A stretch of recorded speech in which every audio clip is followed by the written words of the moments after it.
thing, and sometimes the corporate, priority of the owners of the press media. That is one thing. The second thing is how the press information can take center stage is the stories got to be compelling,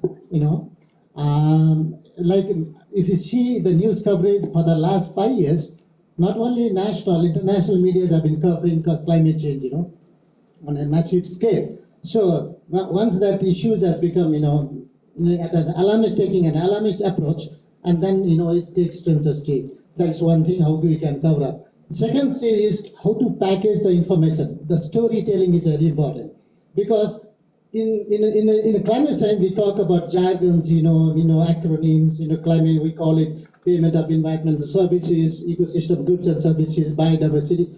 For a common farmer, we need to connect the farmers, so that they can understand and contextualize. So that is the reason we need, the urgency is to develop a story that is compelling and also connects to the real life of these farmers on the ground. So that is how the story has to be built. For that, you need to have good narratives, the good stories and good evidences so that you come up with a good story and then you can really back it up. I think that's very important. Ma'am, like Serge said, the climate change and the problems related to the environment, they affect the rural population and the poor population the most. But news portals such as Nepali Times, I think they cater primarily to educated urban population. Have you heard of any positive changes in the rural communities so that the stories that you have covered have made impact in the rural areas as well? Before that, I just want to add a bit on the, who our audience is and do we reach to them. That is, I think, a very good point mentioned by Thob sir, because a lot of times, even, we as journalists, we're writing from Kathmandu or some other major urban centers, and we're sort of, writing stories from, perhaps without that local perspective, which is so important. And especially with environmental and climate issues, it's sometimes so easy to be obsessed with these global climate negotiations and these figures of snow melt, temperature rise. All of those are important, but what does that really mean for your regular farmer, right? So we really have to reach out to them. I mean, instead of thinking of how do our news get, how do our news actually get to them, but how about we get to them first and tell their stories?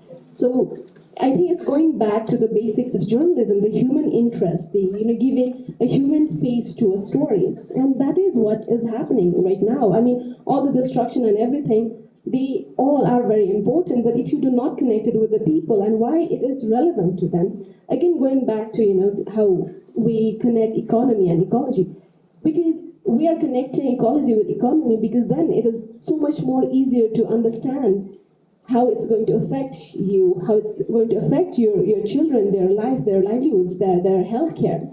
So to make that connection, we go to them. That's crucial. That's the most important thing we should do, and that is why going across Nepal, which I did for a couple of years, and that experience for me is so transformative. And another thing is that when we are here writing, in Kathmandu or wherever you're from, we tend to sort of develop this victim narrative, that people in the margins, they're suffering and all of that, which is again all of true. But when I went to these people, I also often found that they're not helpless. They have come up with their own local solutions too.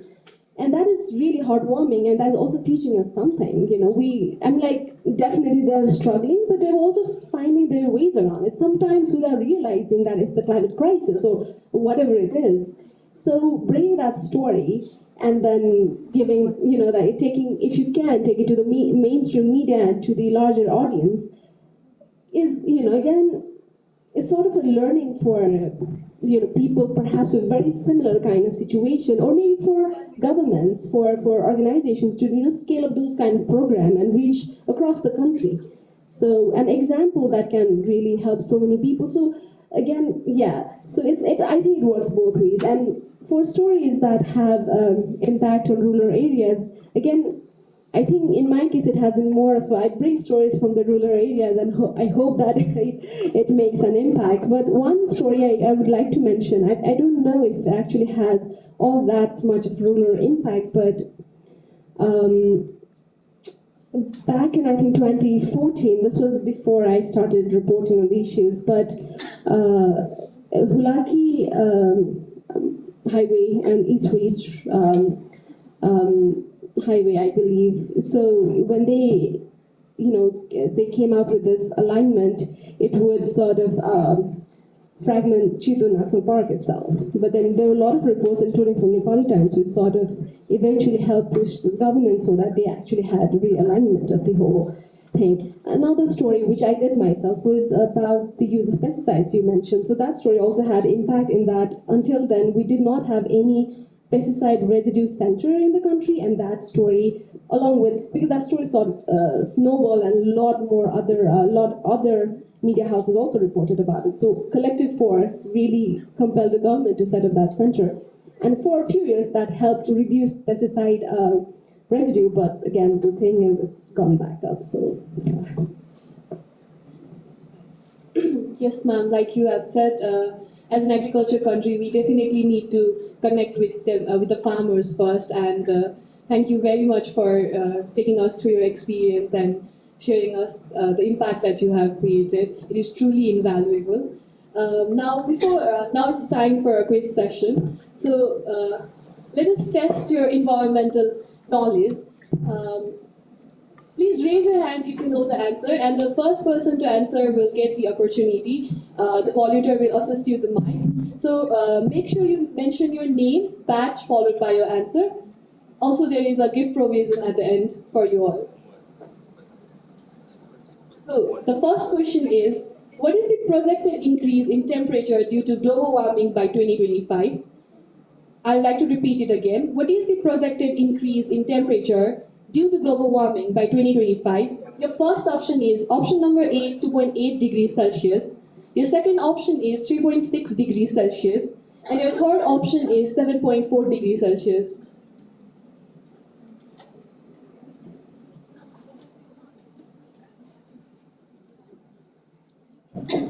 I can see some hands raised.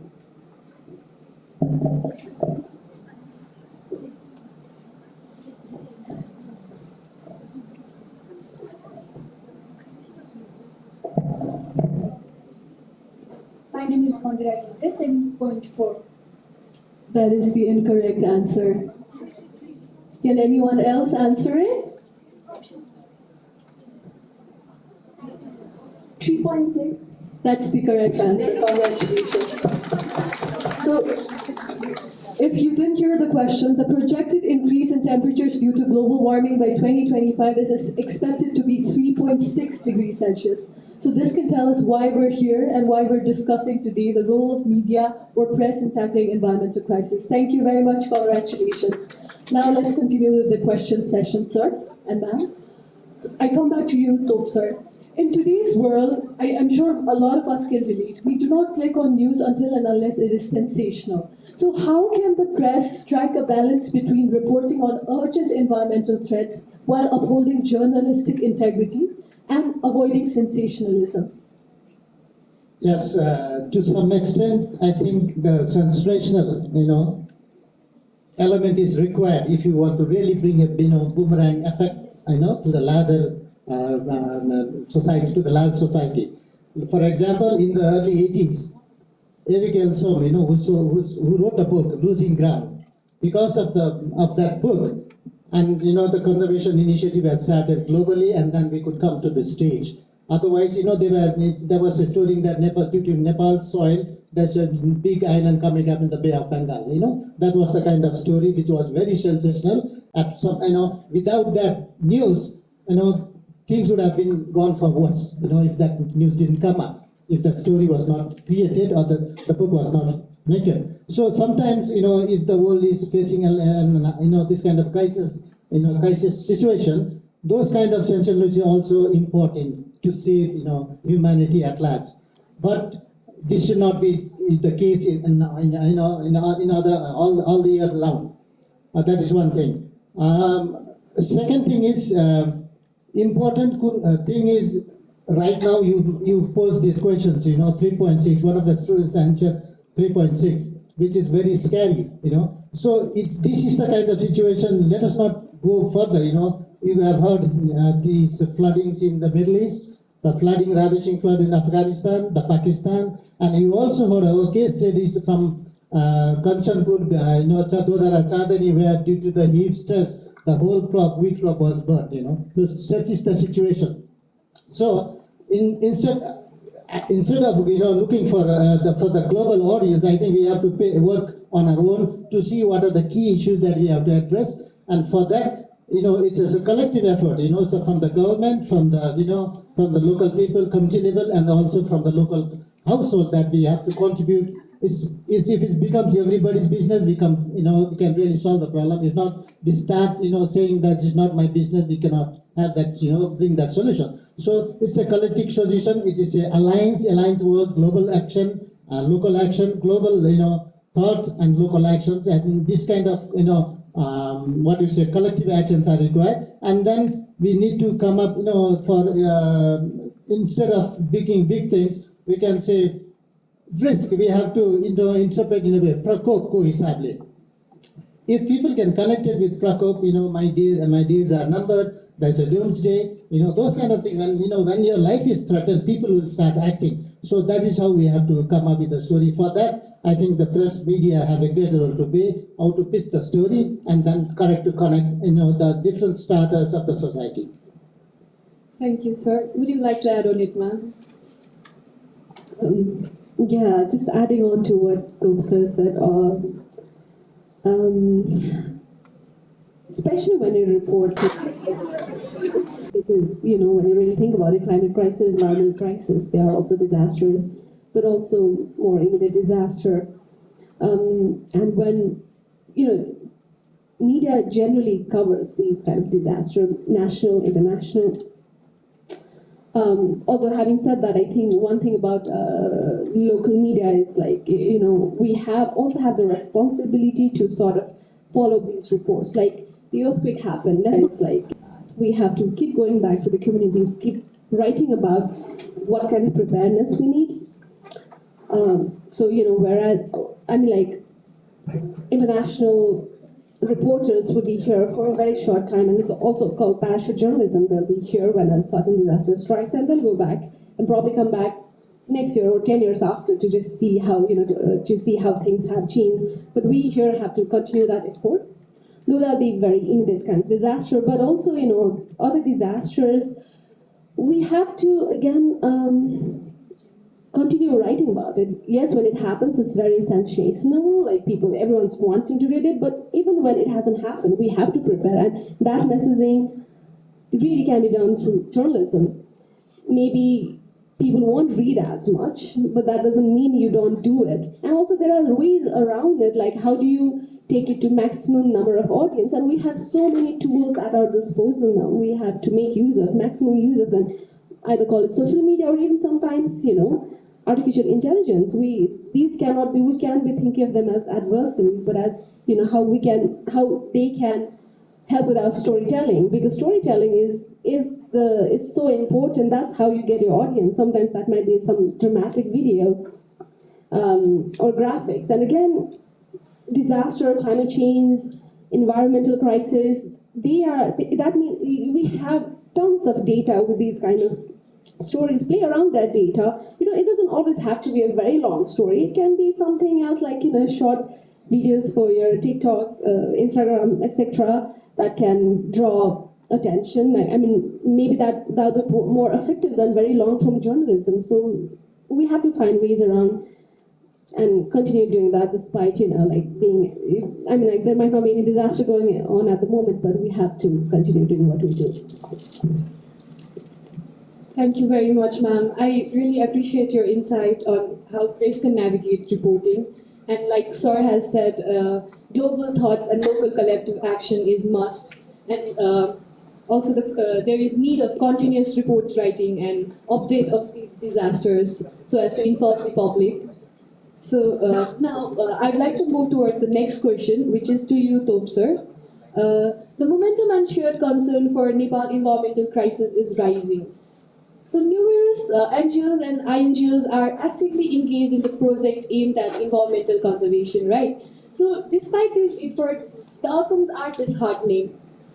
Pollution levels continue to rise, forest fires are frequent, and glaciers are melting at an alarming rate.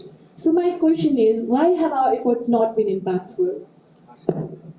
Sad but sordid. That is, the reality of the times. Very well said. The Bagmati, Vishnumati, we have seen the state of affairs. The pollution level has gone to the extent that we cannot even touch that water. And the Chironomus lava even, is not surviving there. That is the, least tolerant species of any pollution. So that is where we are. And we call ourselves Kathmanduites, the urban people who are so educated, knowledgeable, but despite the shrinking river, we pass every day. So this is the story, we need to, really hit upon. As she said, I completely agree that we keep on writing. I remember a letter, an article published in this English vernacular, what you call the Gorkha that's English version, Rising Nepal. I think probably 1986, a letter from Bagma written from Thames River, Bhaila Lekeko Chiti, that we also face the same problem in the early 60s. But now we have come back to our ordinary situation. We are having dolphins now. That was a letter written by Thames brother to Bagmati brother. That is the kind of status we have had. So you can see the wildfires are coming up. There are currently close to 400 wildfire incidents on an daily basis. We have had the crop failures. Crop burnt up. In two areas in Tarai and in Kanchanpur. The glaciers are melting. We have about close to 1,300 glaciers, big and small. Of them, 10 of them are potentially dangerous. 2 of them have been mitigated. In Chorolpa, in Dolaka, and Inja and Sagarmatha, they have been mitigated. There is still big glacial lake that pose serious dangers to the communities downstream, all the way to India, Bangladesh. So these are the issues that we have been confronted with in our daily life, but we have not been able to do a bit to confront that. If you see the forest cover, we have come to 47%.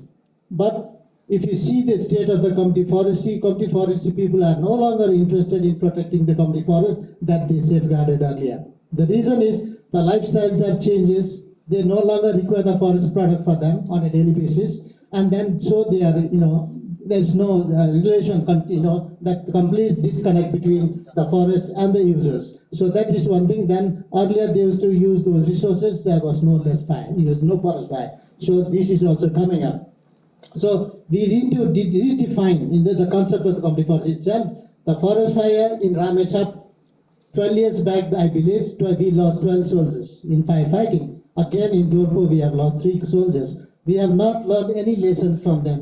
We did not teach, we did not train them how to, those capacity building measures were not taken, so that we are repeating the mistakes. So we are not learning from the mistake and then coming up with new strategies, with new solutions, how to deal with them. So those are the things. So these are the issues that has to be dealt collectively at the national, regional, and global level, for which the Paris Agreement is a major instrument, for which the idea is to limit the temperature to 1.5 Celsius, but I'm not sure, we are not sure that it will be able to do that, but we have to wait until 2030. By then, our National Adaptation Plan of Action would be able to, curtail, mitigate some certain things. So that until then, the scenario is very scary. Everybody has to work hard. The press has to keep on writing, pushing it, the policy or the policy people who make plans, people who implement, people who really do things on the ground have to be work hand in hand collectively to make sure that these are things. If you see other issues, the water issues, Kathmandu is facing a tremendous serious water crisis because the water table has gone down to 80 meters downstream. So the aquifers are not being refilled. So, and we have an urbanization pattern that does not take into account the land use policy developed in 2012. So, things are there, the instruments are there, the implementation part is a real issue in today's world. So we should have corrective actions, to put things on the right track. Could I add something to that? Yes, please. Although Tobe sir again has sufficiently covered all the bits, but I think what's also really missing is the political will to do something about it. Because while you do have to do your part, these are some of the biggest crises we've ever faced. So we do need action on all the levels. And when I say political will, there are things that have worked, given that there was a political will. One example would be MAPASI, the test you have. Actually, after MAPASI, I believe in Kathmandu, the RTA, they have gone down significantly, and in some places as high as by 80%. So if you can implement MAPASI so effectively, why can't we, let's say, do green sticker for your automobiles, right? So I think the political will is that much important. And also I think it's sometimes also a case of who you're blaming for a certain things happening. Because, in some ways, while climate crisis today, we have more knowledge about it, we are more aware, we're more informed. In some ways, climate crisis has also been used as a convenient excuse to get away with inaction. And that is what, in some extent, has happened. Like, for example, every year we have news about food insecurity in Karnali region. And because the climate crisis has worsened, because the precipitation pattern has become so unpredictable, things have gotten worse. Definitely, that is true. But the fact is also that Karnali has always been very dry and arid, and there are topological challenges. What could have been done, in fact, was the government could have taken irrigation projects that could have helped them much before now. So if they did have that kind of intervention early on, that kind of safeguard, maybe the situation would not have been as bad as it is now. So what I'm trying to say is, while climate crisis has made things worse, there are also structural problems that the state needs to really work on. Structural problems like poverty, state neglect, malnutrition.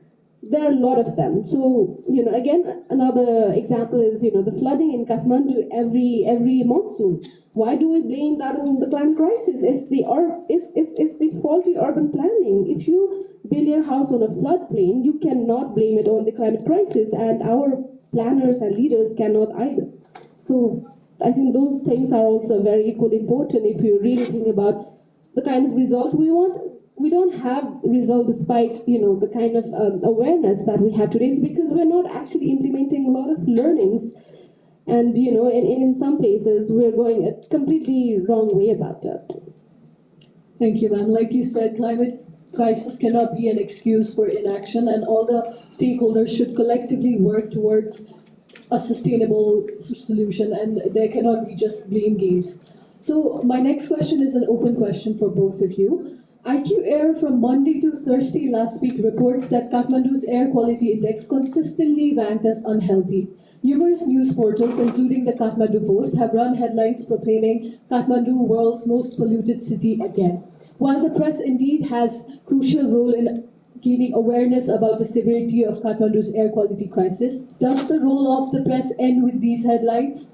What more can we do to tackle this issue of air quality crisis?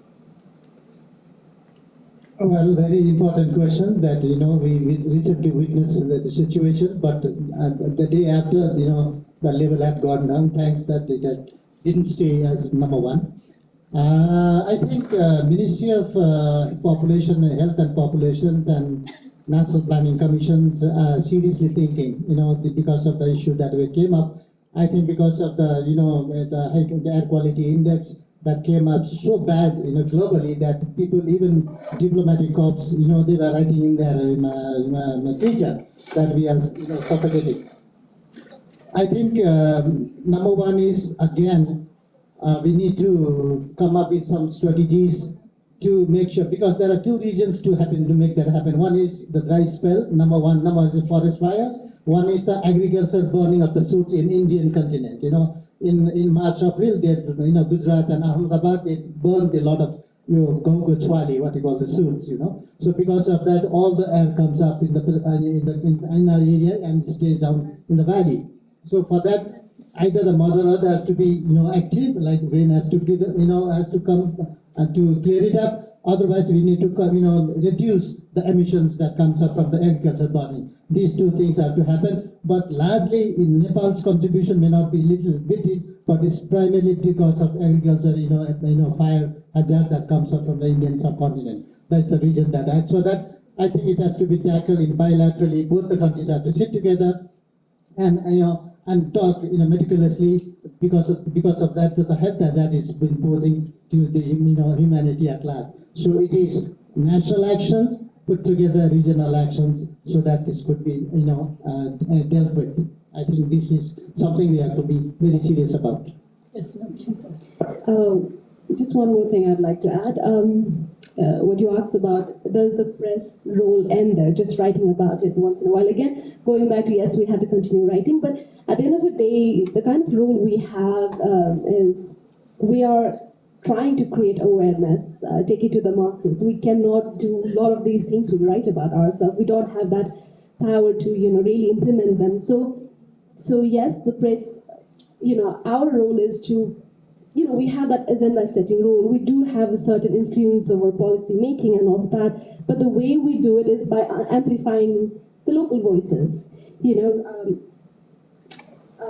Essentially build public pressure so that you demand action of your local government. So essentially, that's how in parts of Europe, that's how they have reached where they have in terms of a lot of environmental activism, because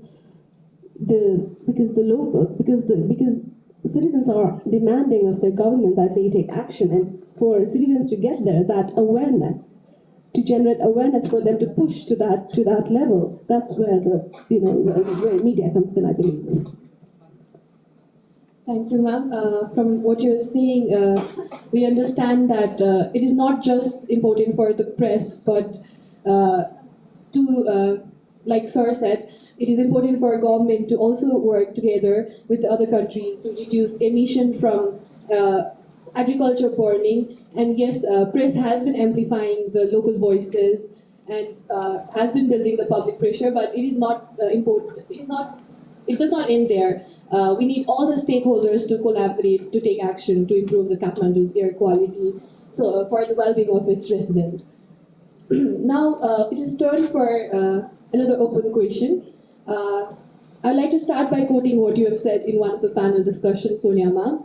You have said that change is happening, but climate change is happening faster. So my question is, climate change has led to changes in cropping patterns and reduced agriculture productivity, which has affected the livelihood of Nepalese farmers. So how can we, as a press of an agriculture country, tackle this? First, we'd like to begin with you, ma'am. Create awareness among the farmers themselves. Media's role again would be the mainstream media, or like Nepali language or the local language media, I think, is who really have bigger role to play here.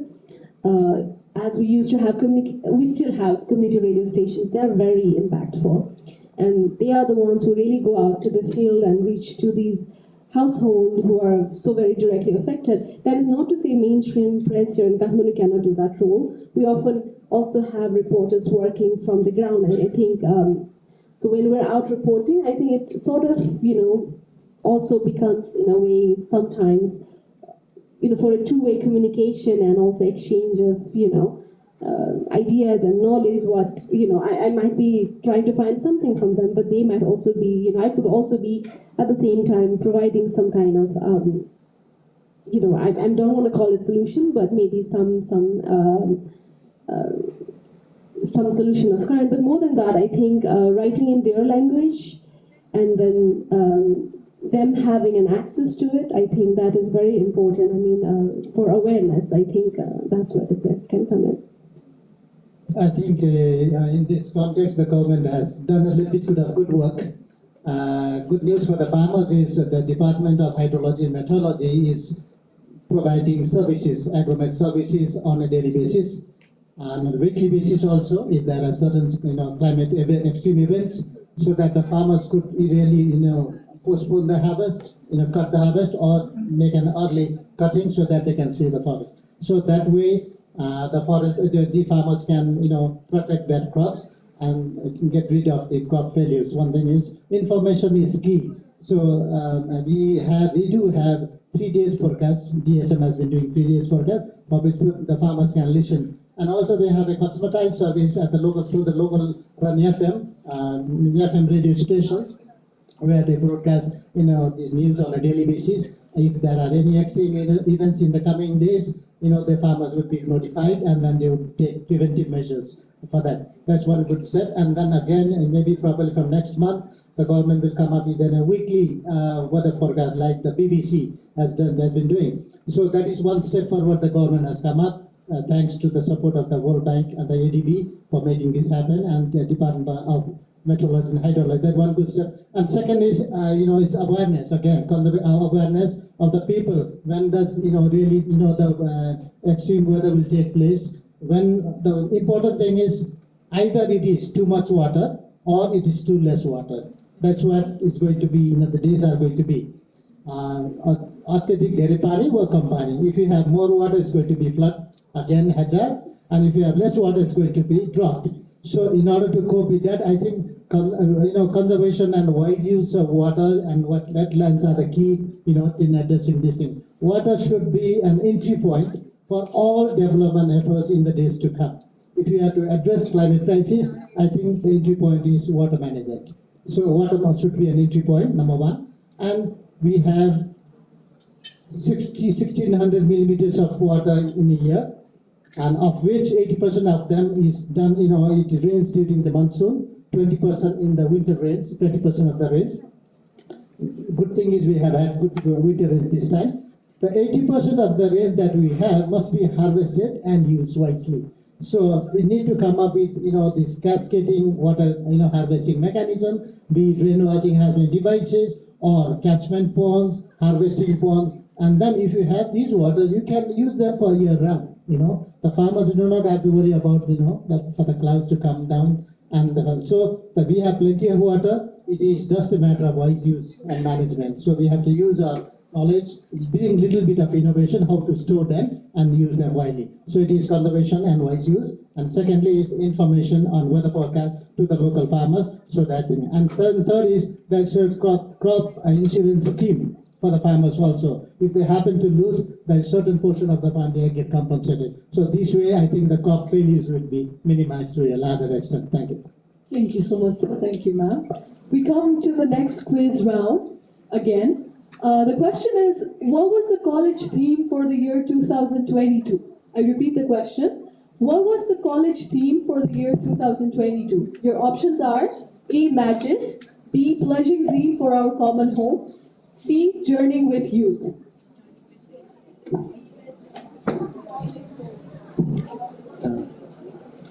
Hello everyone, the answer is B, pledging green for a common home. Thank you, that's the correct answer. Congratulations. So moving on, let's continue with the question answer session. My question is to Tope sir. Given your expertise in natural resource management and biodiversity conservation, how do you perceive the current state of environmental reporting in mainstream media? As conservationists, what expectations do you have from the media? Are there any notable shortcomings or gaps that you would like addressed? I think that's a very important question because in the conservation sector, biodiversity sector, Nepal has done fantastic. If you see the conservation, the species numbers, the rhinos have gone up, the tigers have gone up, the snow leopards have gone up. Conservation-wise, we are doing fantastic. But thing is that the conflict is coming up short, because of the high rise in the animals numbers.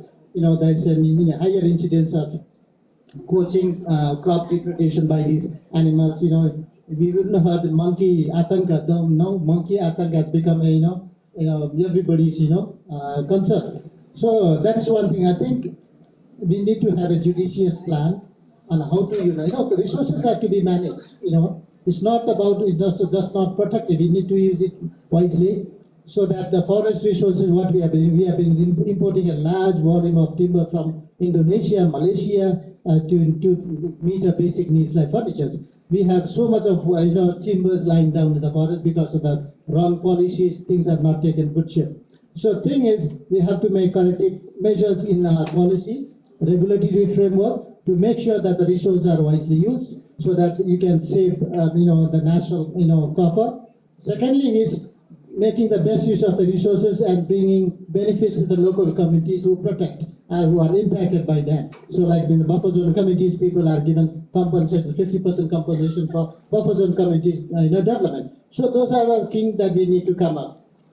We need to also use precautionary principle while doing things. We are so starved of development that we are doing everything, bulldozing everything. If you see in Pokhara, Pokhara municipality said wanted to have a green city, but it was painting in the roof. We do not make such crazy things.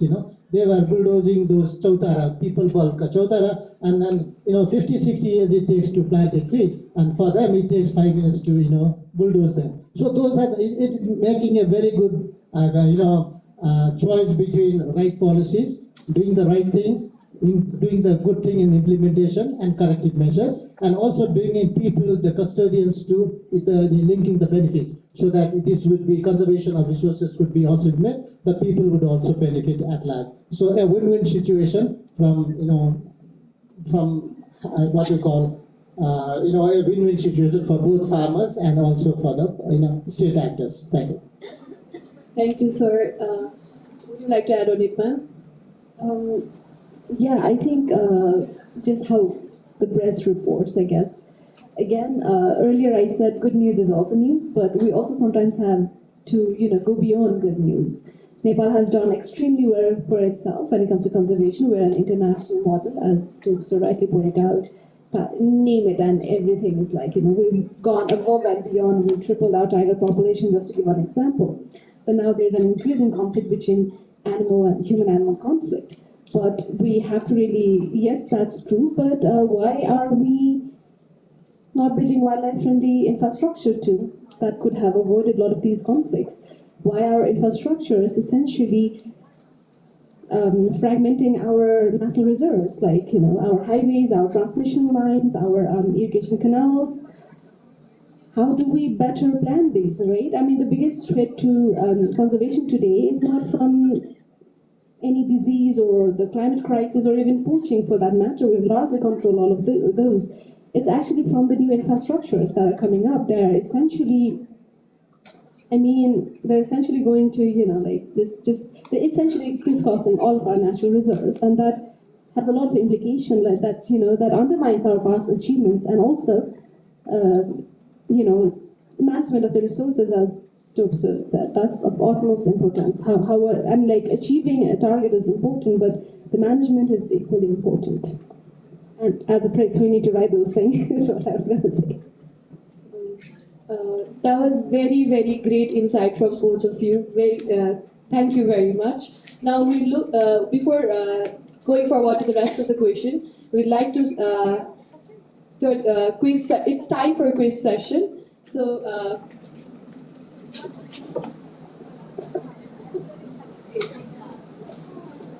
It is the last quiz for today.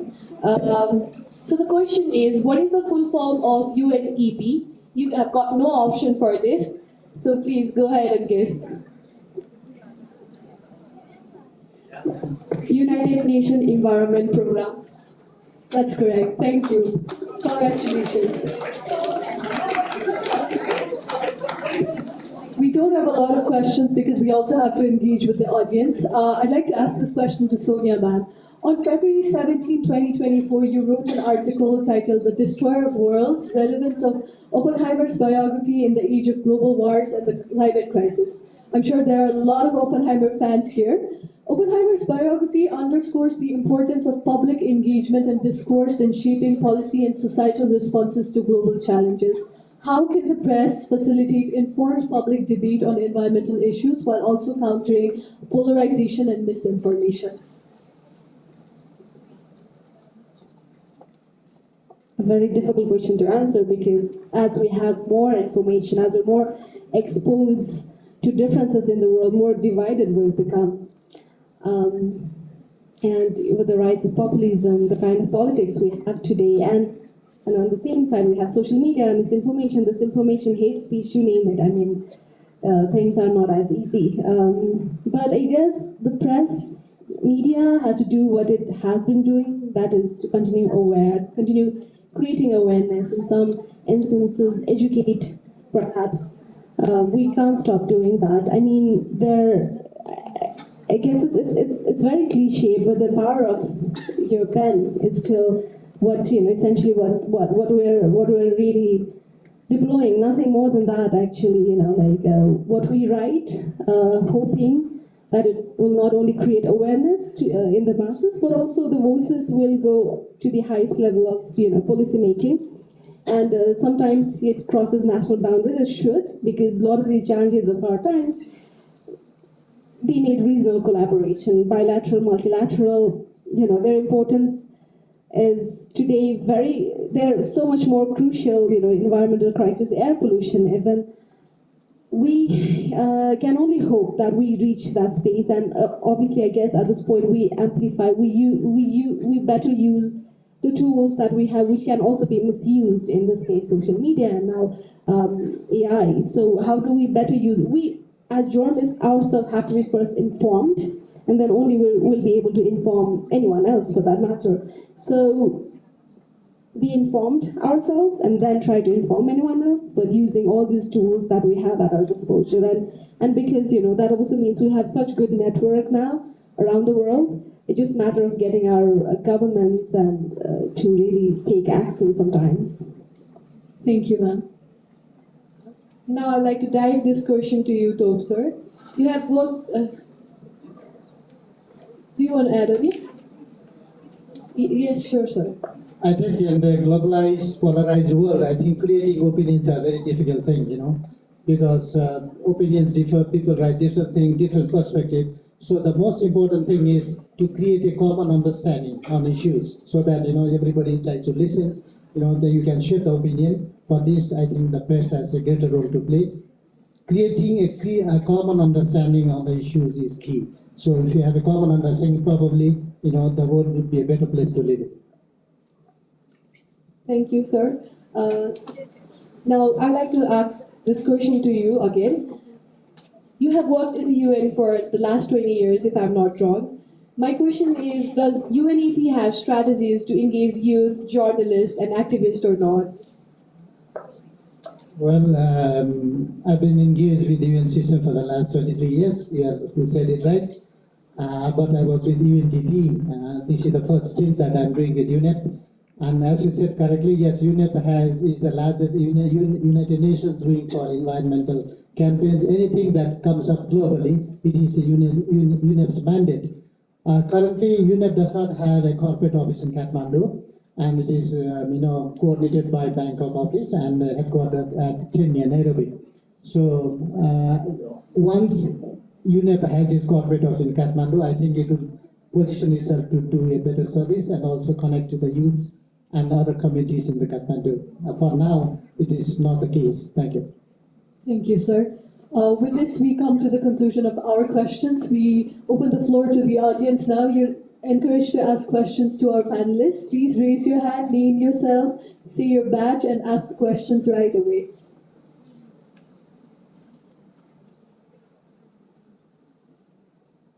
Yes, we have a question here. Volunteers, can you assist with the process?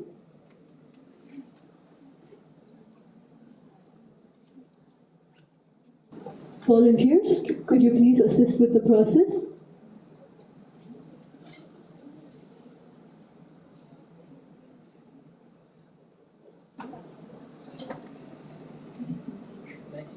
What if you're loud and clear that our panelists can hear it?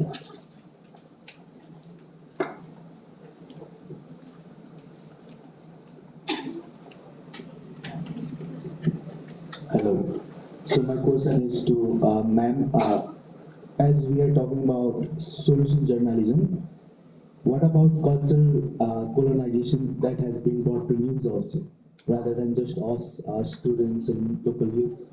What has that impacted in the news transferring of general solution of a problem like our environment? And to sir, as we're talking about environmental change, we have technology, but we all are thinking about why there is no change in our society. Can't it be just we are waiting for funds from other countries rather than using our local technologies and local ideas that ma'am suggested, like while she was going on the survey, she found out that local technologies are being used to identify the problems. The victim narratives has not been showing those part of local technology being used, rather than we are using just the technology made by foreign countries. What about our technology of Nepal so that we can increase our own products and decrease the economical crisis? My name is Mosam. I am currently studying in PSW in KMC College. Thank you. Would you like to answer that? Could you sort of explain to me what do you mean by cultural colonization in newsroom, just to give me a bit of a context? Our traditional conveying the message was going to the public and telling them how we can do things. Nowadays it has been social media's thing, and we have not been adapted to that. We can use our traditional method so that जस्तै भनौँ न नेपालीमा हामीले कुनै डाँडामा गएर चिच्याउँथ्यो भने पहिला इन्फर्मेसन भन्न we are using social medias, like we can use that in a different way. Just being मैले अस्ति नै भर्खर IFES सम्म गरेर vote my future को लागि कुनै इभेन्ट क्याम्पिङ गर्दाखेरि we used to go to the village and create a simulation. यही सेन्जिभेसमा पनि एमबिएनको सिमुलेसन हुन्छ, and we found different solution for that, and त्यो युजेस भएको हुँदैन. म्यामको क्वेसनमा चाहिँ जस्तै कल्चर वर्ड सेलेक्सनहरू हुन्छ नि, जस्तै नेपालीहरू भन्दा पनि जस्तै म आफैमा कुरा गर्छु है त, मैले धेरै कुराहरू नबुझ्न सक्छु त्यो पार्टमा, त्यसलाई normal ल्याङ्ग्वेजमा rather than using another language जस्तै इङ्ग्लिसमा नेपालीमा कसरी, जस्तै म as a student how can I use that side of things? Wait. Okay. I hope I'm good. Well, question बुझे तपाईको. But you're saying how we, even when it comes to like getting our message out to the people, do it in a way so that it's simpler and it's best of their understanding too. Is that what we're trying to ask? Okay, I hope that's what it is. But no, I definitely agree. How we communicate is so important, and sometimes it all comes down to our choices of maybe even the language, even the words, and especially when it comes to reporting on the environment, on the climate. This does happen quite a bit because these are very technical issues, and oftentimes even journalists sometimes may not be well versed in them. So how do we communicate in such a way that they do relate, there is relevance to them, I think. So yeah, again, going back to the language, I think it's so important because essentially our aim is to communicate, and we do that best in their own language. So if there is that if that is a possibility, definitely it should be their own language. And even if it's English, Nepali, how do we write our stories are important. As a journalist, I always say this: write as simply as possible. Do not try to embellish it or make it sound beautiful, because there is merit to that. But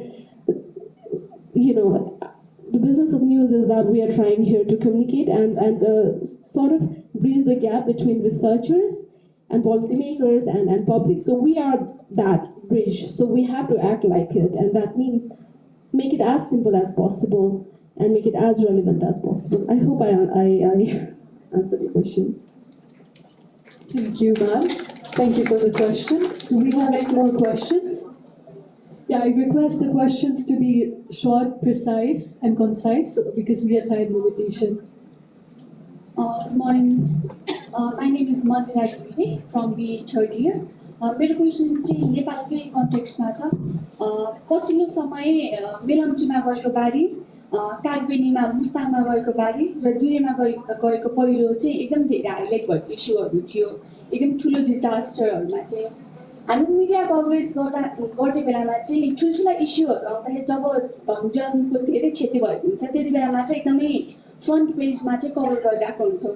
अहिले पछिल्लो समय सुखायामको जुन अहिले सरले पनि भन्नुभएको थियो agriculture harvest गर्ने बेलाको त्यो लाग्दाखेरि त्यसले एयर पल्युसनमा गरेको बारे कुरा गर्नुभएको थियो। जब यी घटनाहरू आइरहेको हुन्छ तब मात्र हामीले मिडियामा कभरेज गर्ने हो कि अब असार सालमा हुने बाढी पहिरोको र नजिकै कपन खोलामा हुने बाढी पहिरोको विषयमा पनि अहिलेदेखि नै चर्चा गरेर चाहिँ जुन पोलिसी मेकर्सहरू हुनुहुन्छ उहाँहरूलाई चाहिँ यसको बारेमा चाहिँ हामी अलरेडी नै प्रिपेयर हुनुपर्छ है भनेर गर्ने हो।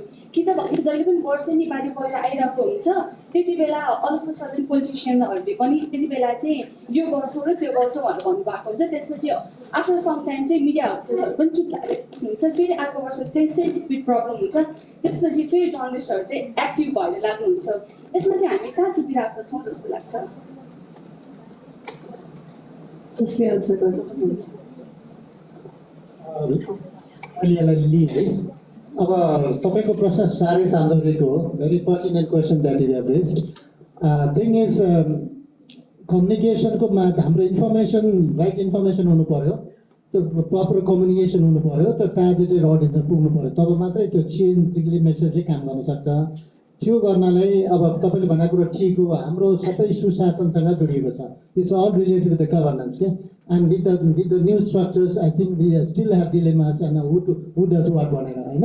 त्यो भएको हुनाले the best thing is local गभर्मेन्टलेको स्ट्रङ भयो भने if the local government is strong enough they will be able to reach out to the targeted audience. किनभने they are on the ground नि त, त्यो गर्दाखेरि backed by good policies, instruments, and then right information, and the local government is fast enough to respond to this crisis. I think that it does a good effort, होइन?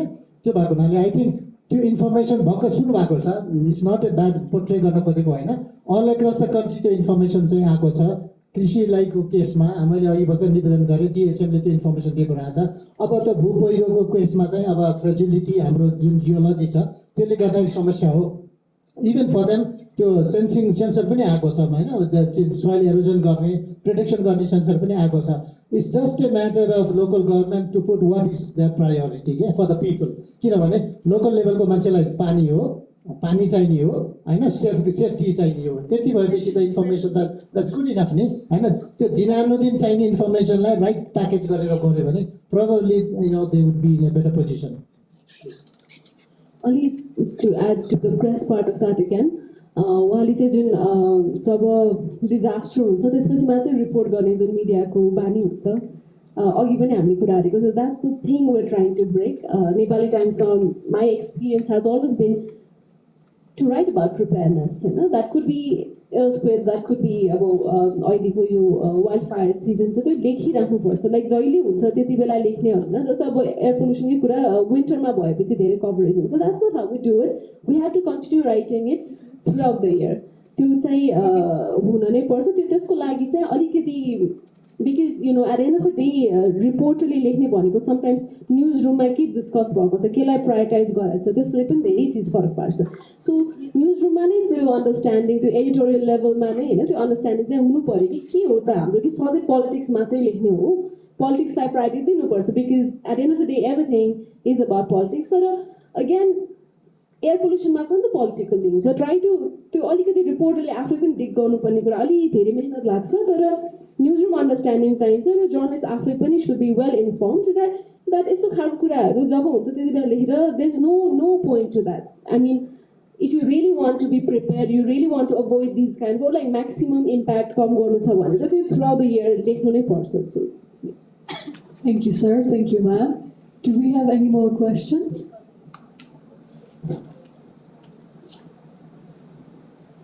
I guess not. So with this, we conclude today's Media Talk series. I think our key takeaways would be our environment is our responsibility. It is high time that we show concern towards the environmental crisis. The role of press in tackling the environmental crisis is crucial. Based on our conversation today, I'm sure we've gained meaningful insights on the theme, and we return home more concerned and responsible towards the environment. Thank you, everyone. Thank you, ma'am. Thank you, sir. Thank you so much. We'd like to thank our esteemed guest speakers and moderators for this informative and fruitful discussion, which has strengthened our knowledge on the theme and provided us with valuable insights. With that, I'd like to request our moderators to join the audience and humbly request the guest speakers to remain on the stage. I now invite Chun Bahadur Gurung sir to present a letter of appreciation and token of love to our guest speakers, and also request the assigned volunteers to assist with the process.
Thank you, sir.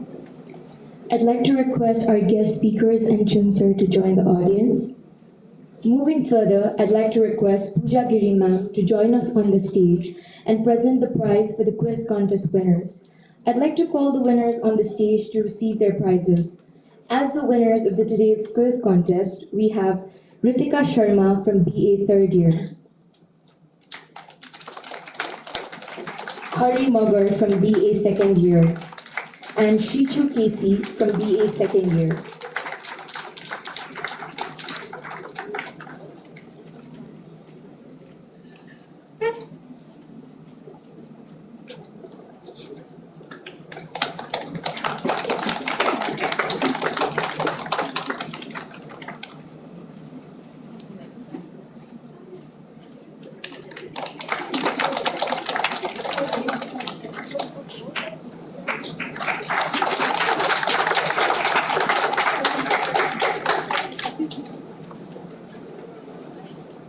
As we are coming towards the end of today's event, I would like to invite Ritisha Dungana from BA 3rd year to deliver the vote of thanks.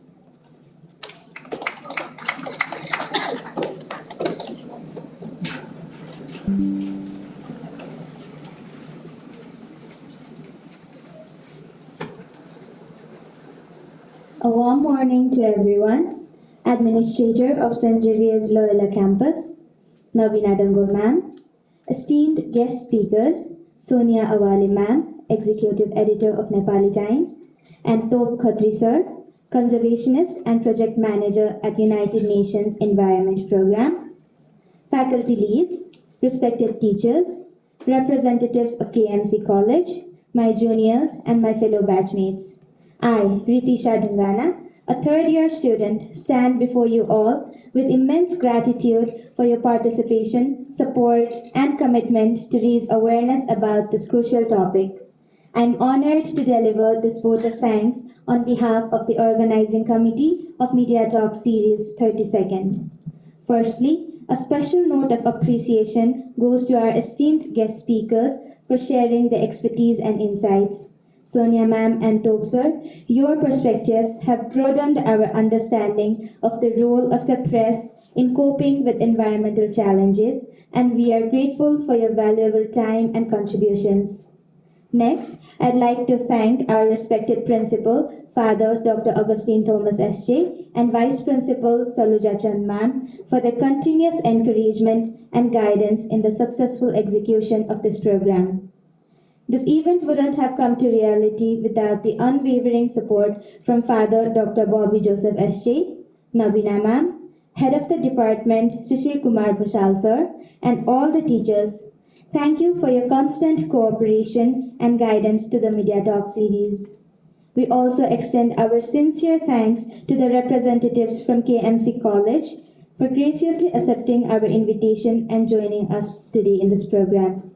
On behalf of the organizing committee and DOMA students, my sincere thanks to Chun Gurung sir, who has been continuously guiding us since the last 5 years for the MediaTalk series. Pujagiri ma'am, Hari Adhikari sir, and Binod Adhikari sir also joined us to mentor us for the series. Thank you very much, teachers. I'd also like to take this opportunity to thank the organizing committee for their hard work and dedication in putting together this event. Your efforts have been instrumental in making this talk series a success. To our audience, thank you for your active engagement and thoughtful questions. Also, to our audience watching the live stream, thank you for tuning in and being part of this event. Your interest and commitment to environmental issues are truly inspiring, and we hope that the talk series has motivated you to take positive action towards environmental conservation. As we conclude this talk series, let us remember that the press plays a crucial role in raising awareness, promoting accountability, and that contributes to combating environmental crisis. Moreover, as responsible citizens, it is our duty to preserve our nature, so let's start that change from ourselves. Let us all strive to be more informed, more engaged, and more proactive in protecting the nature for future generations. Thank you once again to each one of you for your presence and active participation. We will meet again in June with our MediaTalk Series 33rd. Thank you.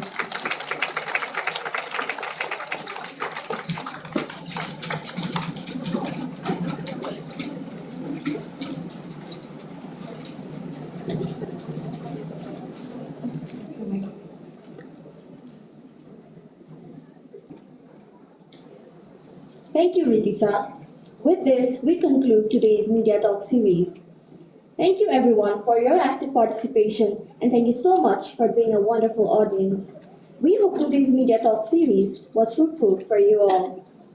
We shall meet again on the next Media Talk series in the month of June, and we will return with great enthusiasm and new topics to explore. We also want to let you know that the link to the online feedback form has been sent to you through email. The form has been designed to receive your feedback on the overall event organization of the Media Talk series.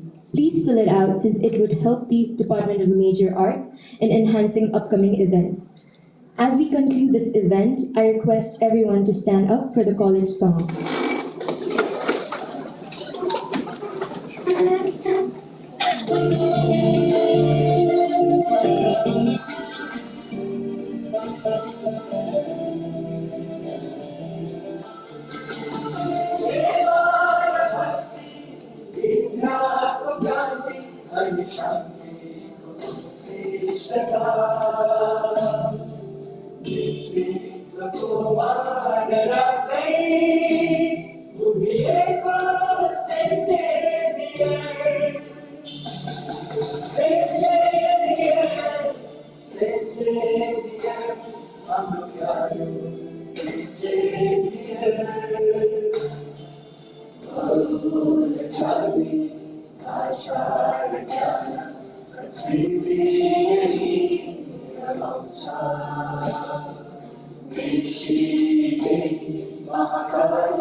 Thank you, everyone.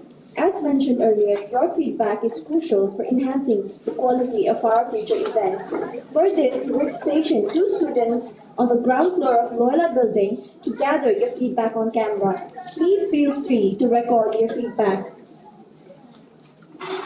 I now kindly request the esteemed guest, representatives from Kathmandu Model College, and organizing committee members to come up on the stage for a group photo session. The remaining students are requested to leave the hall in an orderly manner. Thank you, everyone. Have a great day ahead.